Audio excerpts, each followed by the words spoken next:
Capítulo 8. Em seguida, Jesus ia de cidade em cidade, de aldeia em aldeia, proclamando e anunciando a boa nova do reino de Deus. Acompanhavam-no os 12 e algumas mulheres que tinham sido curadas de espíritos malignos e de enfermidades. Maria, chamada Madalena, da qual tinham saído 7 demônios, Joana, mulher de Cusa, administrador de Herodes, Susana e muitas outras que os servem com os seus bens. Como estivesse reunida uma grande multidão, e de todas as cidades viessem ter com ela, disse esta parábola: Saiu o semeador para semear a sua semente.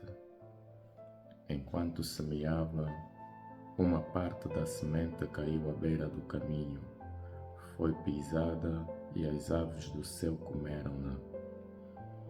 Outra caiu sobre a rocha e, depois de ter germinado, secou por falta de umidade. Outra caiu no meio de espinhos, e os espinhos, crescendo com ela, sufocaram-na. Uma outra caiu em terra boa, e uma vez nascida, deu fruto centuplicado.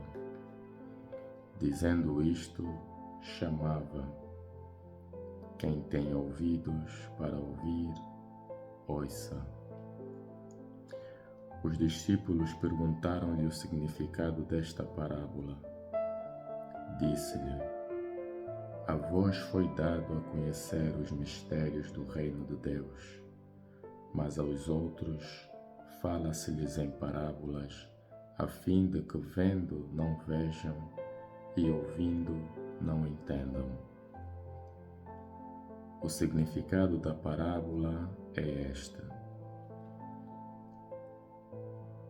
a semente é a palavra de Deus. Os que estão à beira do caminho são aqueles que ouvem, mas em seguida vem o diabo e tira-lhes a palavra do coração, para não se salvarem, acreditando.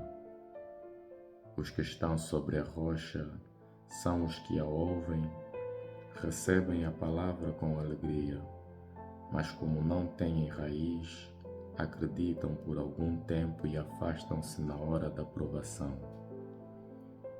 A que caiu entre espinhos são aqueles que ouviram, mas indo pelo seu caminho, são sufocados pelos cuidados, pela riqueza, pelos prazeres da vida, e não chegam a dar fruto. E a que caiu em terra boa são aqueles que, tendo ouvido a palavra, com um coração bom e virtuoso, conservaram-na e dão fruto com a sua perseverança. Ninguém acende uma candeia para a cobrir com um vaso ou para a esconder debaixo da cama, mas coloca-a num candelabro para que se vejam a luz daqueles que entram.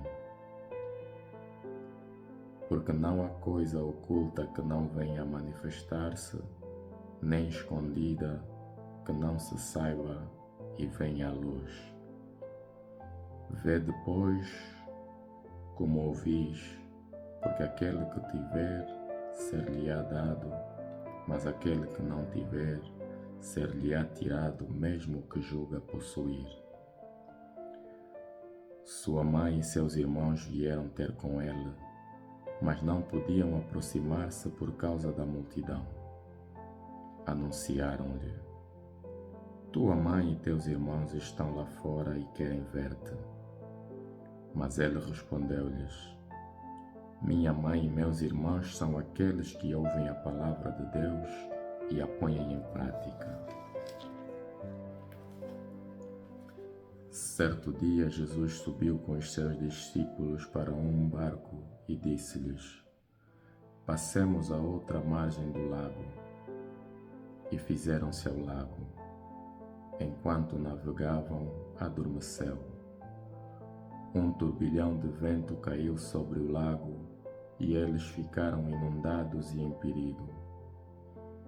Aproximaram-se dele e, despertando-o, disseram: Mestre, mestre, estamos perdidos.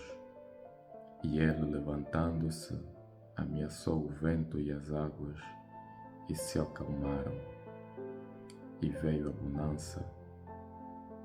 Disse-lhes, pois: Onde está a vossa fé?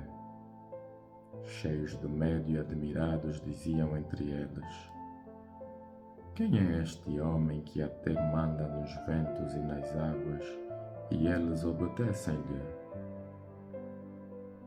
Navegaram para a região dos Gerazenos, situada defronte da Galileia.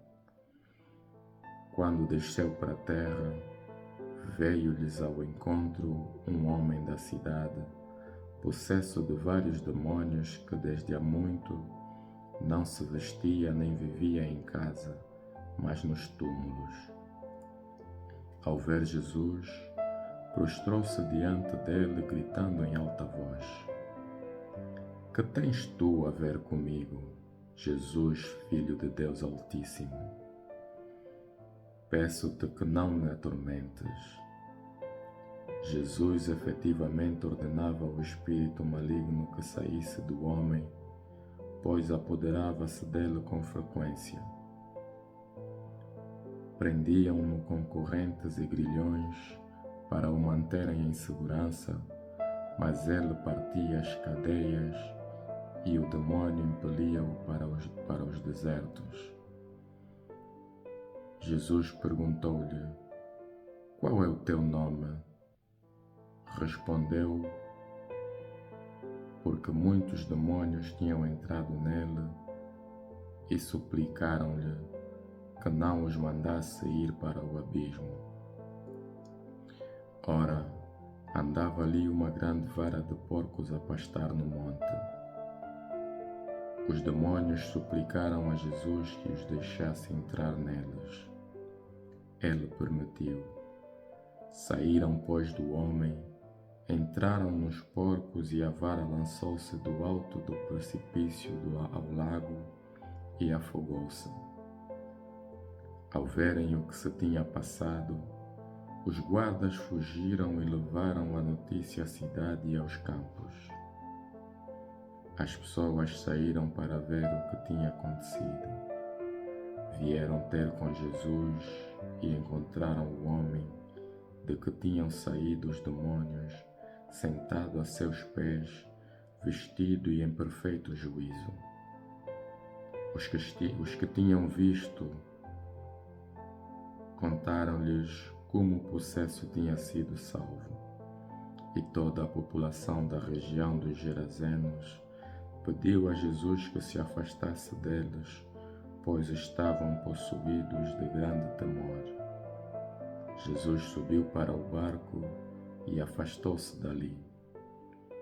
O homem de quem os demônios tinham saído pediu-lhe para ficar com ele, mas Jesus despediu-o, dizendo: Volta para a tua casa e conta o que Deus fez por ti. E ele foi anunciando por toda a cidade tudo o que Jesus lhe fizera.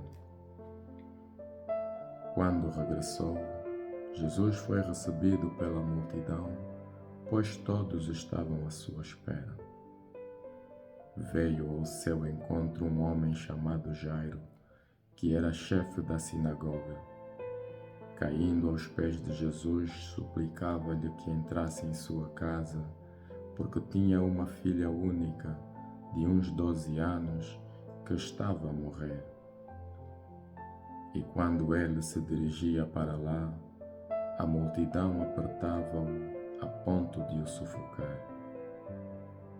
Ora, certa mulher que sofria de um fluxo de sangue havia 12 anos, e que, tendo gasto com os médicos todos os seus haveres, não pudera ser curada por nenhum, aproximou-se por trás e tocou-lhe na orla do seu manto.